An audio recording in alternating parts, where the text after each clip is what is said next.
Hey, welcome to Talking Hawks. I'm Brad. We got Chris, Matt, and the mighty Gibbo. How are you, mates? I'm very well. Thanks for having me, gentlemen. I Awesome. feel kind of special. Oh, well, so you should. Mate, you're the Yeah. most handsome guest we've had. Oh, that's a given. Right off the- Even with this dirty ISO beard, and still, if I'm still winning brownie points, then yeah, I'll take that. Awesome. Absolutely. Yeah. Yeah. So, mate, fantastic to have you on the show. And we're having a bit of banter early on about some of the clubs that you used to enjoy playing on. But we can get into that a bit later. But Gibbo, what did you think of the game on Sunday, mate? Did you enjoy the new energy that we brought, even though we lost? Well, yeah. Look, I didn't get to see a lot of it because I was riding some horses this week. But yeah, the energy, it was better, but it's frustrating at the minute. I'll be 1 week. I think our midfielders were doing really well, getting on top, and then that week we don't have forward line pressure and vice versa. So I guess for all Hawks fans, we're sort of used to seeing us at the top of the ladder all the time. We've been pretty spoilt, so sometimes you do just need to, I guess, chill a little bit. Yeah. And just understand that we can't win everything. All right. I know, it is nice when we win, but we can't have it all the time. What's your thoughts on McAvoy playing back instead of ruck, or even though he's just gone back into the ruck? Oh, he's just gone back. Yeah, look, he's doing pretty well down there. He's a great mark and stuff like that. He's probably not the quickest bloke, but Clarko knows what he's doing. I'll never second guess where he's Great putting master. blokes. So yeah, if that's where Clarko wants to play him, then I'll back it in. Did you have a good relationship with Clarko? Yeah, I did. Certainly did. I lived in the same suburb as him in the end, which was a little bit of a disaster, especially when I came across to the Hawks because, we're a big zoning side and, everyone spoke about Clarko's cluster and all this, and it was different the way we played. And I remember sometimes in pre-season I'd get like a call or a message at 11 o'clock at night and be like, "Hey, Josh, it's Clarko. I've just got some vision I'd like to show you." And I'm like, mate, it's 11 o'clock, piss off. So, a few nights I did spend sitting in his living room, showing me where I was sort of letting down our zone from training vision. So once we got past that hurdle and he learned to respect the boundaries, we had a great relationship. But very, very lucky to play under that man because he's a master, and you love going to war for him every weekend. Love it. There's been some questions with in the media in particular. Not that I take too much notice of it, but some of them saying that they've been saying that maybe the team have Clarko's maybe lost the team. Do you think that would ever happen? No, I don't think that's the case at all. It's very easy to just. I guess everyone in the media wants to have a headline, and it's like who can drop the biggest bomb to sell newspapers or get their story in there. And saying that Clarko's lost the team after how successfully he is definitely makes headlines. But no, I think it's he's got a different group of players. It's been 3 years since I've retired, but it's been a big change, that footy club, and it takes time to learn systems, and the game's evolving, and we've had interruptions this year, and you don't know how it affected guys pre-seasons and coming back out of COVID. So there's a lot of factors which can hamper and hinder, I guess, the production of people this year. And I don't think Clarko is the one that's hindering Hawthorn's performances due to lack of players not liking him or losing the group. Are you surprised by Ben Stratton's appointment as captain, or you thought that was a pretty sort of accurate representation of his, around the group and how he is? Definitely. Strats is a little bit different. We know he likes DJing, and he lives in Fitzroy, where all the arty people live. But in terms of his commitment when it's football wise, he's one of the most selfless guys I played with. I wouldn't have had the success I had individually if I didn't have him in the back line with me. The respect he has inside the footy club is huge, and I guess externally people always look at kicks, marks, handballs, but the game's so much more than that. And Strats is huge in those other areas that probably don't get as much highlight shined on them, in Supercoach and things like that. But yeah, in terms of being a leader, and he reminds me a lot of a Glenn Archer who I play with at North Melbourne, who just go out there and get the job done and don't have to be the big talkers. And leaders that lead by example are just as important. So I love him being a captain, and definitely think he was the right man for the job. So Gibbo, where do you think you're at, mate? We're at, mate. Do you think we need to just put the cue in the rack and play the young players, or do you think that we should stick fat and things will come together? Like, what are your thoughts on the whole thing?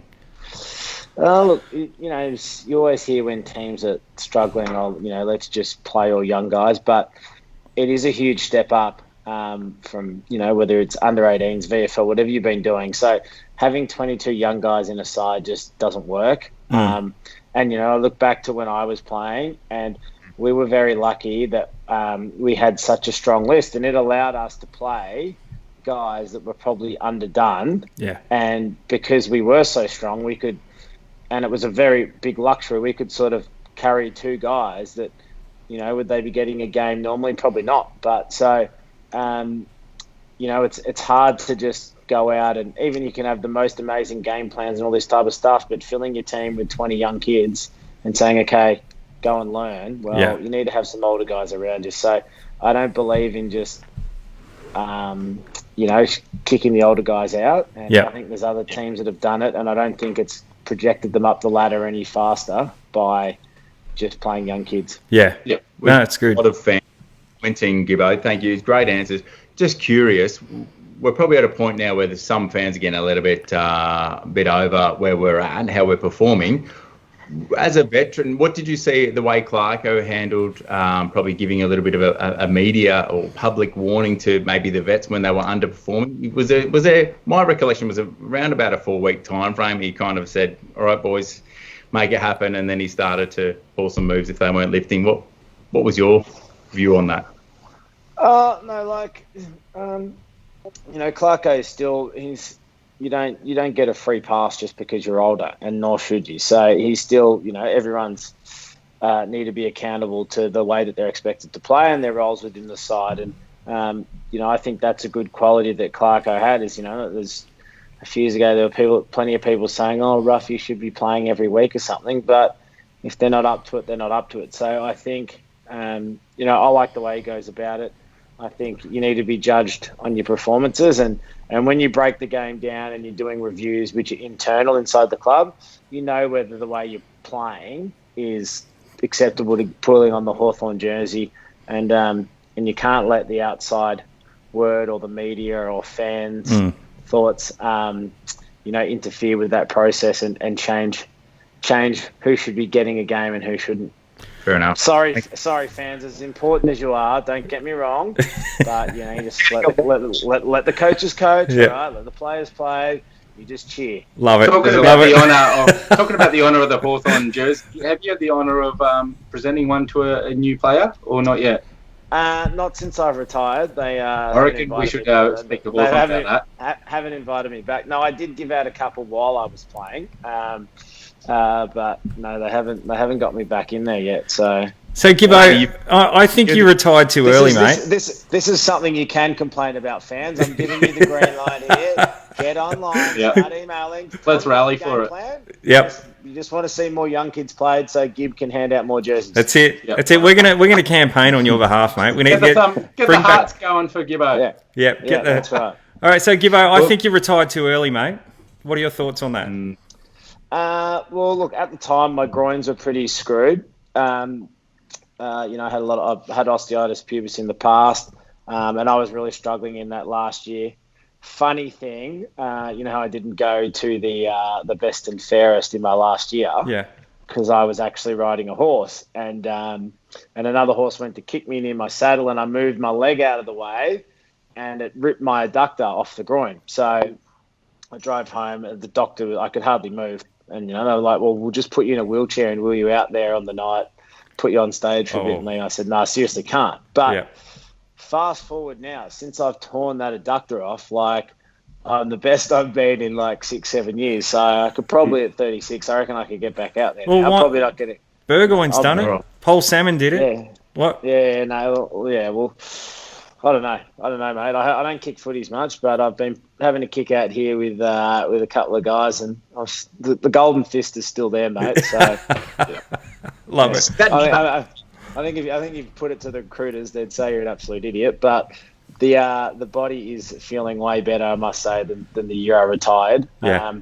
And like it was frustrating the way it ended because you want to play to the end, but I have no regrets because at that stage the fuel tank was on empty. Yeah. Well, mentally, So- you're more physically, mentally sort of thing. What do you mean by that? The body. Yeah. So I was big on training hard, and Clarko always used to say, mate, you need to calm down. You're gonna cut your career short because you train like an animal, and forwards didn't like it. I'd be punching hands at training, having to spoil everything. They want it nice at training, but maybe it did burn me out a little bit. But who knows? If I didn't train that way, then I probably wouldn't have played the way I did, and I could have been burnt out earlier by being delisted. So Yeah. I'll take playing for 13 years. I'll take that any day. Excellent. Now, That- let's just surely go. that- Oh, sorry, Matt. You Golden. go. I know you've all Surely- got questions. Just go Golden one at a Fist. time, boys. Just take one at a time, all right? I'm going to be here. I'm not leaving. No, I was saying that's surely that helped hone the Golden Fist. No, it certainly did. The Golden Fist. I'm pretty surprised the club hasn't made one of them yet either. But I'm sure they're getting round to it. So I'm shocked you only won one. yeah, look, like Spud liked to even it out. Look, we spoke about that. His award was for the people, and he wanted all people to have them. So I'm happy to have one, mate. Yeah, fair enough. Definitely should have had. We all know I should have had 10, but Absolutely. that's for another day. That's for another day. All right, mate. Well, we're just going to go to the viewers. We've got a couple of questions coming off here for you. So Andrew Everett wants to know, how about defence coach then? He's wondering if you want to come back as a defensive coach. Look, I have toyed with the idea of getting back into football at some stage. I definitely think you need to give back to the game. It's something I've been interested in, but I also really want to spend some time building my own business away from that. Footy does take up a huge part of your life. Yeah. And it's very, very selfish time, and I was very meticulous in the way I went about things. So I just want to do some other things right now, but who knows? I still speak to Bevo. Maybe Bevo might get me down at the doggies and get. No, I'm joking, boys. I'm just playing. No, look, definitely some stage I'd like to do some specialist defensive work because I think I've got something to offer. Absolutely. All right. So Andrew Vanden Bogard wants to know, Josh, when did you feel like a Hawthorn person? Yeah, look, that's a good question. So I barracked for Hawthorn as a kid, which was, very lucky to end up playing for the club you love. And at the start when I walked in, it was honestly like, your first day, when you're at primary school and you think you're pretty cool, and then the next year going into year 7 and you go there and you don't know where to stand. You don't know where the cool kids are hanging out. Well, that's how it felt when I walked into Hawthorn because you had like the Roughheads, the Franklins, Hodge, Lewis, Mitchell, just guns everywhere. And it probably was about 2011, because 2010 I didn't have the greatest intro to the club, got in a little bit of trouble off field and tore my hamstring tendon, so fans were probably going, well, we got this guy. But 2011, I had a pretty solid year, and I finished second in the best and fairest, but I won the Players Award that year, which is voted on by the playing group. So Wow. Winning that and then sort of feeling, okay, I'm a part of this, and then getting put into the leadership group the next year. And, for a stage, I could say every year I'm in the leadership group, we go to grand finals, but it didn't last. Yeah. What about Buddy? Was Buddy pretty happy to see you come to the club after you dominated him for a few years? Well, Bud and I had a great relationship, and he still played well on me, but I think I did pretty well against him at North, and I made the mistake of telling Bud how I'd go about playing on him. And I'm a big believer of, don't poke the bear. Like I used to see people try and get into Rioli, and I'm just like, don't do it. Yeah. Yeah. And so I'd always be on Bud, and I'd be pinning his arm and holding him, and he wouldn't get a free kick, and he'd be going the umpire, and I'd be on his side. I'd be like, "Oh, stiff there, brother. Like, you should have got one." And so we could just sort of chat, and like not say it in a way that would aggravate him, and just try and get his mind off it a bit. And then I told him all these little tricks I had, and he went to the Swans, and then I think the next time we played, he kicked like 5 on me. So. I learned pretty quickly that you never know with the new era. You can move around teams. Don't be giving away your playbook. We've seen some people put them on Twitter and they've got a phone back for it, but Bud didn't give me an iPhone. He just gave me a bag of 6 or something like that. That's awesome. Good. I should have done against Nick Nat Nui. I just could have got a new car or something. But I didn't. All right, we've got another question for you. So Bishoy Habib, he wants to know thoughts on the game plan. Seems extremely slow compared to other teams. Yeah, it's hard to comment because there's been times when I was playing and people thought our game plan and things like this was slow.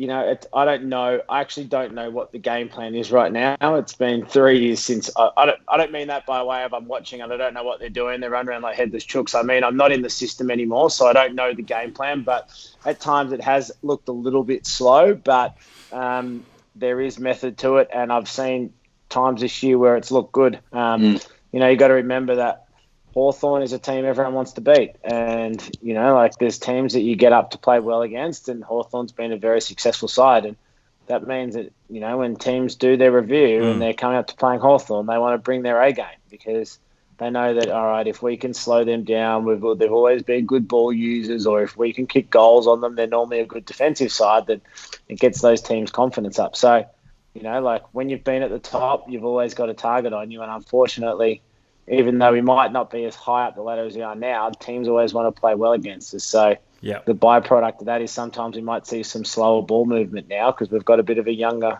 inexperienced group. Yeah. Now, Kim Prano Barker is agreeing with me. She said, I agree with Brad. We need you back, Gibbo. So every now and then someone does agree with me. She just happens to be my wife, by the way. But okay. So Gibbo, I'm happy to give you Clarko's address. I'll just put it on here now. So it is 35. So Glenn Nelson wants to know, Gibbo, what was the story behind the song "Horses" in the Premiership years?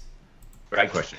Yeah, good question. So I think Goo, who's Brent Guerra, he was the one that came up with it. So Strats always used to be our resident DJ, and we always had mixes, and Horses became our song when we had big victories. And so someone texted me, and any time there was a big win, we'd play Horses in the rooms afterwards. Everyone would love it. It almost looked like those NRL rooms where they're throwing beers everywhere, but we didn't have that. It was a lot of excitement, and then the club was clever enough to obviously get Daryl to play at the perform it for us at the grand final dinner after we won the flag. I think it was 15. Yeah, 15. Yeah.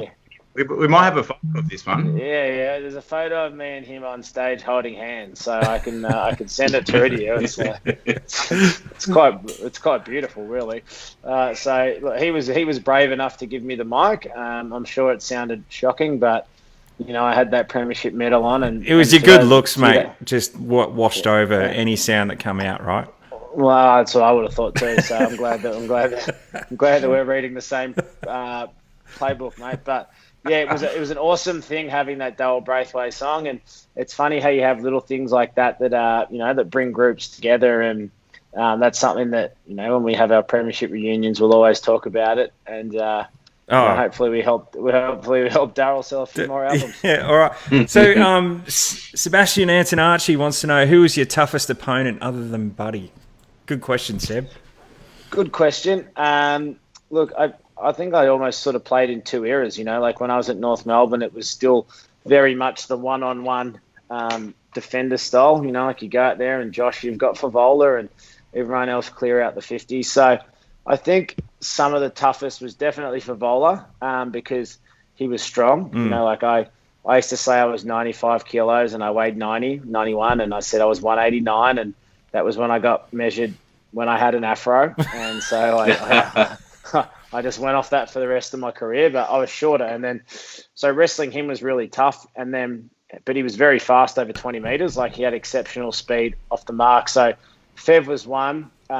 Nick Rewalt, who I really liked playing on, and I felt like I had the wood over him. Actually, you asking me, some people had the wood over. Yep. I think he was one of them. But in terms of high output from an aerobic capacity, he was always tough. And then Brisbane, like they were firing, and you'd be on Brown, and then you might be going okay. You'd get a rest, and you'd have to go and play on Bradshaw. So definitely some of those bigger guys, were tough. But the way it is these days, like, there's no rest. Like, I was watching that West Coast game today, and people are talking about, Kennedy should retire. And I was saying to my mate Dan, who was here, I said, Kennedy's one of these guys, like, he can just get it on you, and then he has it for the whole day. And he did that today, where I think he kicked 6 straight, and everything he touched turns to gold. So I think as a defender, you just need to realise that you're going to get hammered at times and be okay with it. So but in a roundabout way, I'd say,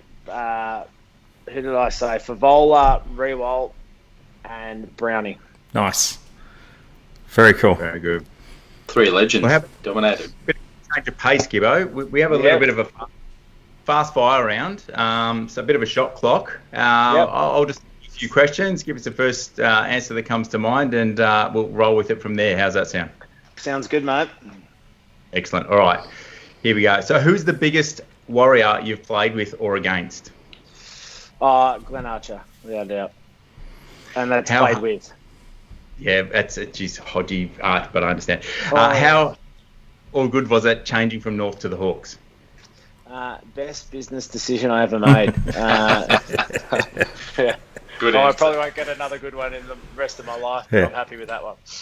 Geez, you've troubled the trophy cabinet as a result. Who was the best player you played with? The best player I played with, I couldn't give you that. I'd have to say the guys I played with during 13, 14, 15. I look back to that leadership group, which was myself, Hodgie, Mitch, Louis, Ruffy, and I'm like, we're pretty special. Yeah. But then, to be honest, I'd say, the team. But obviously, I was big on the back six, and we were like a brotherhood inside the club. So, like Strats and Birch, and we wanted to go to war for each other. I can't give you one player. Sorry. Love it. No worries. So your closest Hawks teammate then? Still very close with Jordan Lewis. Louis. Excellent. He's making a bit in the media. He's not bad, is he? He's looking pretty slick. See, I'm wearing off on him. He's wearing the glasses all the time now. Used to give me stick. Now have a look at him. Don't know about that. I think you need to do a few of your exercises, Gibbo. Build up them shoulders. I know. But, I was showing him the glasses in 2012. He was laughing. You move on 8 years and he's rocking it. So he got there. Those? What was that? You design shoes. Is he wearing those? He's got some of my shoes. Yes, he does. I dropped him some off last time I saw him again. So don't worry about Louis. He's in my camp. Excellent. What did Clarko do to get the best out of you as a player? I think Clarko always... He never tried to... He did with me, with everyone. He'd let you do things that were gifted to you, like...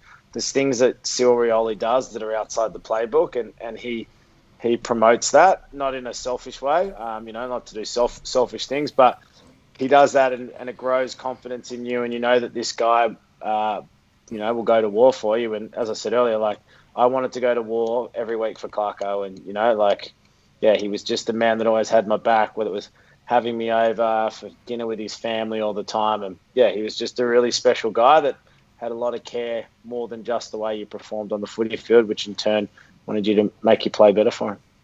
Brilliant. So what was it that he recognised in you in particular that he let you have some freedom with? Even like positioning, like we like to play a lot of assertive in front, but he knew that there were forwards that I felt like I could master playing slightly behind them, and he'd let me tweak things in that way. And, I didn't always have to intercept mark. He was happy for me to spoil the ball, and maybe didn't make me work on my right foot kick that much. He knew it was pretty crappy, but he gave me a couple of leeways. But no, he was he always just pushed you to be your best. Unreal. Thank you. So your thoughts on the next Hawthorn captain? Ooh, It's probably going to be. Where are we at? How old's Strats now? How long's he got to go? I think he's 30, 31 maybe. Anyone? So he's got a couple. They could go with. Could be the Warpedo. Warple? I don't know. Yeah, I'm a fan of Warple. Yeah, like it's funny, you know. You need to be inside the walls of the club sometimes to have an understanding of the impact someone has on the playing group. And you know, Warple could be an amazing player, but he might be very quiet and reserved in meetings. So you've got to have that balance. But I like the way he plays his football. So he could be up there. You happy with that choice? No, it's good. Going with that. Okay. Your thoughts on the best young Hawthorn player at the moment? Ooh. I still think he's not that young right now, but I still think there's so much development in Sicily that we haven't seen. We've just seen tip of the iceberg stuff, and he's not the youngest, but I think he's going to be the one that's going to go to another level, and he's still young, really. Yeah. Yeah. And in finishing, what was your career highlight?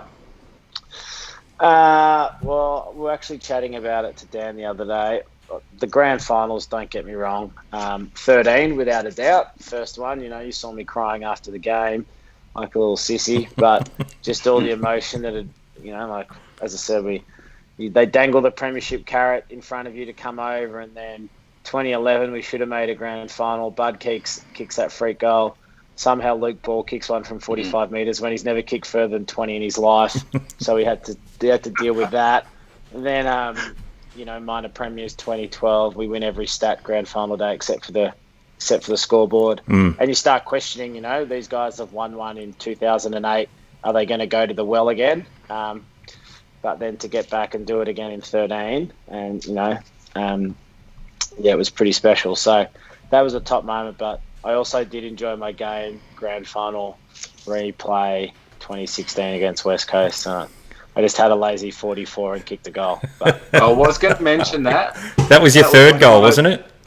Yeah, it was my first goal for Hawthorn, but third AFL goal. That's right. So in 2013, you won our best and fairest, 2 Brownlow votes. 2015, you won our best and fairest, 1 Brownlow vote. 2016, you had 10 Brownlow votes that year, and you kicked 3 goals out of your career. How many? 5 goals. 5. Yeah, and I kicked one on the right foot. Let that be known as well. Oh. It was a mung, but it went through. No, that's right, mate. That's why the Brownlow. Who knows what they mean with that? You know, they're just throwing away votes willy nilly. So. Gibbo, I was at that game where you lined up for your 4th goal. I remember it. I don't remember who it was against, but I remember you lined up for it, and you were right in front. You got a 50-meter. Yep. You're right. That was for my first goal for Hawthorn. I hadn't kicked one for Hawthorn yet. So I kicked 2 for North Melbourne. I remember it outside the 50 at City End, and if you go back and watch it, they give me 50.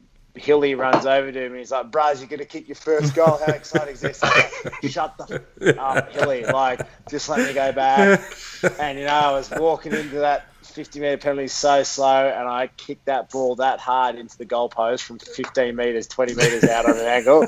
And I was just like, "Nah, maybe I'm not meant to kick a goal for Hawthorn." Seriously, you can't get. They just laid one like this on a platter for you, and you've stuffed it, but. Yeah, if you go back and watch Hilly jumping on me saying, "You're going to kick your first goal, bro." Yeah. Bang into the goalpost. Hey, were you sad that Hilly didn't come back to Hawthorn? Look, I thought he might have, you know what I mean? But, I don't know, maybe Ruff got in his ear. They were really tight, you know, and Ruff said, "I'm going to coach at St Kilda, come here." No, I don't know. But, it would have been nice to have him back. Yeah. He's been copping it, poor Hilly, a bit in the media at the minute right now, isn't he? I don't understand why. He's one of their best players. No, it's just like if people, and this is what I was talking about, seeing the inside of what, you know, inside a footy club and watching the reviews, and if people got to see the amount of work that for us Hilly and Chance Bateman did first, and then sort of Hilly and Isaac took over, the amount of space that Hilly and Red Zone running he would do to open up the corridor, and give us spaces to kick, and people would always be like, "Oh, Hawthorn is such a great kicking side." Yeah. But it was because we had people like him that would run so hard to drag defenders out, which gave us easier options to kick to, which made us always look so clean. But and I'm sure he does that type of work now for St Kilda. So I'm a big Hilly lover, and just everyone lay off him, all right? Yeah, absolutely. Oh, we're big fans of Hilly. Absolutely. No, he's good. He was going all right, wasn't he? You know, I was talking about I could say every year he made a grand final because I was in the leadership group. That bloke at one stage every year he's in the AFL, he was in a grand final. True. He just didn't. He was living in fantasy land. Yeah. You know what I mean? It's like, how easy is this game? You just come in, you just play, you win a grand, and you just do it every year. So he's been knocked back. We do love pumping our guests up. 2013, 19 disposals, pretty good result. 14, 32 disposals in the grand final, mate. And 15, 29 disposals with 10 1%ers. Whew. I'm a big fan of the 1%ers. So am I, mate. That's all I hung my hat on. Like I said, I couldn't kick on my right. I kicked 5 goals. It was 1%ers, mate. Couldn't even mark the ball, but somehow they gave me something for punching it. I was like, how good's this game? Yeah. So why didn't you win the Norm Smith, mate? I think you were robbed. No, mate. Unfortunately, well, I don't want to be arrogant, but in those 14 and 15, there was a little bit of party time on grand final day. So there were a lot of guys. You can't read into the stats because there are probably a lot of guys that had a lot of disposals in that time because it was pretty. They were pretty special games. I remember that Swans one where I think got my eye split open, and in those games you're always like you understood you're never going to have momentum the whole time, so you got to capitalize when you can. And I remember I'm down there and they're stitching up my eye and I could just hear the crowd roaring. I'm like, oh no, this is them coming back. And then I came back upstairs and I was like, oh wow, we've just kicked another 4 goals or something. And I was like, oh, okay, sort of party time now. Well, do you have a favourite out of the 3? Well, I definitely 13 because it was, as I said, the first one and you know, like it was tight and tough and there were, you know, moments at the end, the stretch tackle, all these type of things and you're playing to the siren. Whereas, you know, don't get me wrong, you don't want to win them all like that, but it was nice to win one that way because, you know, the other ones, you know, they kick a goal against you in the last quarter and you're sort of just laughing, going, hey, mate, we're winning a grand final. Whereas that one, it was just like nail-biting to the end, low scoring. Did it feel good to get revenge against Sydney? Yeah, definitely, and especially because Bud left. Yeah. So I was like, yeah, take that. No, but it was nice because I definitely think we should have won 12. Yeah, awesome. Cool. How are the viewers' questions going there, Brad? We got some. Yeah, got a few. So we are 3-time premiership player and 2-time Peter Crimmins medalist, Josh Gibson. So thanks, fans, for joining us. Keep the questions coming and we'll pick a few out that we can get to. All right, so Aaron Van den Bogaard wants to know, was John Kennedy Senior? You want to give us that name again, mate? Yeah. You want to try that one again? So Aaron messaged us today, and he said you're not pronouncing my name properly. Right. And so it's you don't pronounce it as it's written. So I'm trying to get it right on his behalf. So it's. We'll give you another crack. We'll all be really quiet while you do it. Go for it. Aaron. The give up. Get to you, mate. Aaron Van den Bogaard. Done it wrong. Sorry, mate. Bogard. Bogey. Let's just call him Bogey, eh? Bogard. Bogey wants to know. What does the boogeyman have to say? The boogeyman wants to know, was John Kennedy Senior a big influence around the club during 12 to 15 finals? Look, it wasn't the only influence. It's sad, but during that time we had a lot of things go on. You know, Clarko got sick. I'm not even going to try and, after the way I've just listened to you try to say the boogeyman name, I'm not even going to try and say what disease Clarko had, that Guillain-Barré or whatever they call it, Paul Gillard, whatever it is. But we had that, which was pretty big. You know, Rats, unfortunately, his son passed away. So there were huge driving factors all the time, which sort of kept our group together and kept us close. And Kennedy was definitely one of them. But it's funny, in a footy club, like, it's not like I don't know if this sounds bad, but you're always having something new to sort of motivate you. Like, you can't just keep reheating old soup. Yeah. And it's just sort of what plays out at the time brings a group together. And, we had some tragic things, but ultimately they created a stronger bond and took us to a pretty special place. But Kennedy was definitely one of them. Yeah, beautiful. How did you find the Kokoda? You would have done Kokoda a couple of times. Yeah, I did it once. So it was really good fun. I did it at the end of 2009 when I came across. I had osteitis pubis, and they were humming and ahhing whether I was allowed to go. And then at the last minute, they let me go. So I did no prep for it, but really enjoyed it. I love that type of stuff. And going with a younger group, guys that were just coming to the footy club, apart from Sean and myself, it was a really great way to, obviously, a lot of the older guys you play against and whatnot, but to just be able to have this special bond with the young guys coming in, and also them feeling like they knew some older guys that they could relate to on the list was really good. So I love Kokoda. I've been chatting to friends about going to walk it again because awesome. I think it's really worth doing. Excellent. All right, we got a good question from Jarv Henderson here. He goes, do you think that Mitch is there to be Clarko's protege? Interesting. Look, Mitch will definitely be a senior coach. He was born to be a coach. He's amazing in that space. Will it be at Hawthorn? I don't know, but he could definitely take over from Clarko at some stage. Yeah. All right. Cody Mansell wants to know, who's your favourite young defender for the Hawks right now? Oh, well, I told you I've got a massive crush on Sicily. You know what I mean? Yeah. He's sorry guys, I'm just plugging my phone in. I don't even know my own code. There we go. We're back. Yep. There we go. I've got a massive crush on Sicily.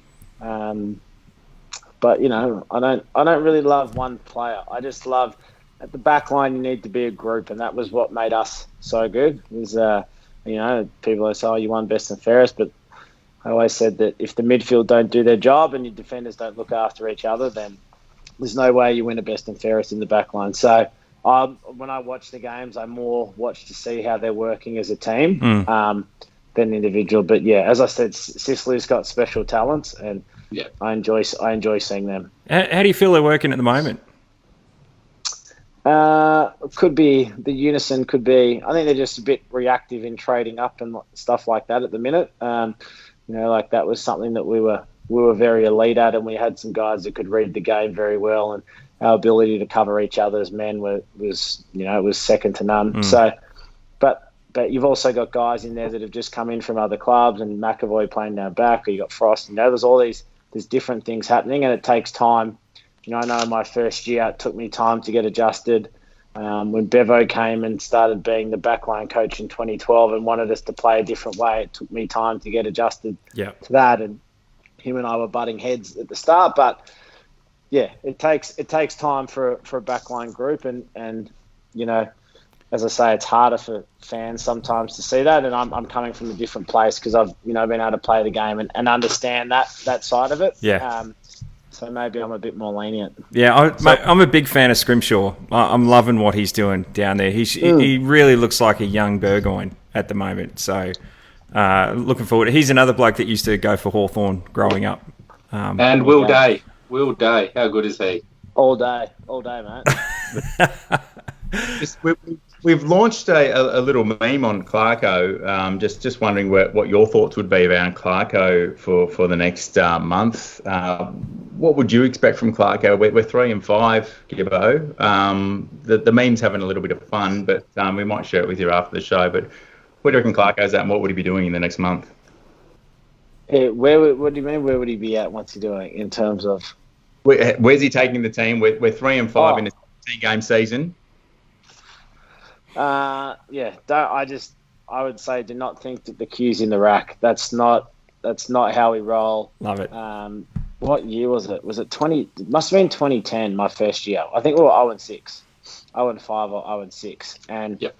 And one thing I like about Clarko is he will change things if it's not working, and he listens to other people's influence. And that year, 2010, he said, this system's not working. You might remember that we were playing Richmond. Buddy and I were both out because I remember sitting in the box, and Sam Mitchell chased down Tuck across the 50 line, tackled him holding the ball. He kicks that goal, probably Kennett sacks Clarko.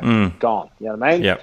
Excuse me. And after that, we changed our game plan, came around, won a heap in a row, ended up making finals. You know, bombed out first week, but we're just not a club, and Clarko's not a guy to be like, oh, let's just start trying things now. Like he will put in a new game plan, change if he thinks he needs to, but he's not just going to be like, let's just full experiment and, you know, Josh, go and start playing full forward and see if you can kick a goal. It's not how he rolls. So he's got his eye on the prize, and we had a tough start to the year as well, fixture. So we know that with Hawthorn, we always get hammered with fixtures, and We do. we do. You noticed that too. Standard procedure. They love it. They want to keep us down, Gibbo. They want to keep us down. 100%. Now I'm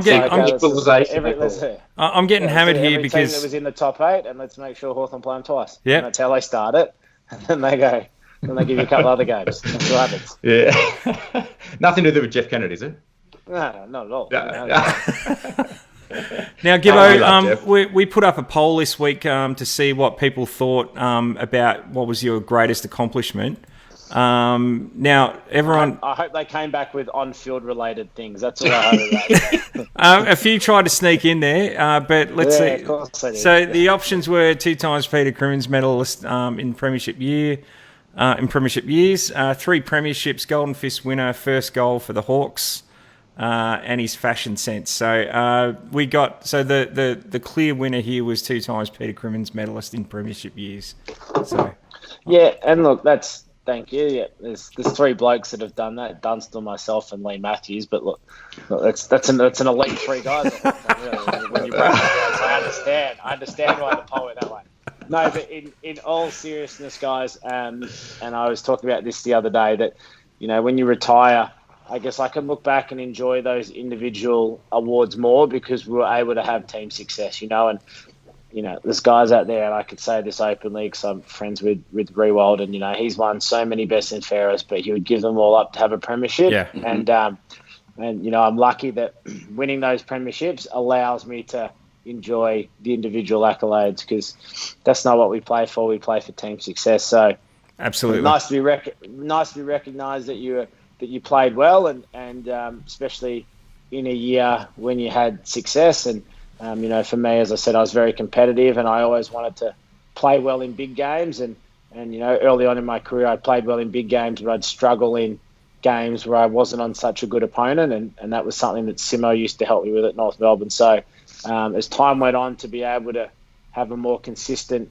week in, week out, you know, way I go about it, and be rewarded with a Peter Crimmins medals, great, because it means that I actually put in some hard work. Yeah, no, that's outstanding. Now, Gibbo, what are you doing with yourself these days? You're running gyms, aren't you? Yeah, so we've got a gym company called Revel, which is group training. So we've got, I think there's about 7 or 8 of them now. We've got another one opening in Brisbane next week, which is good. So keeps me fit, you know. Good. I'm, you know, pretty modest guy, so I like to make sure that I'm not blowing out like Hodgie. So oh yeah. I'm sorry, Hodgie.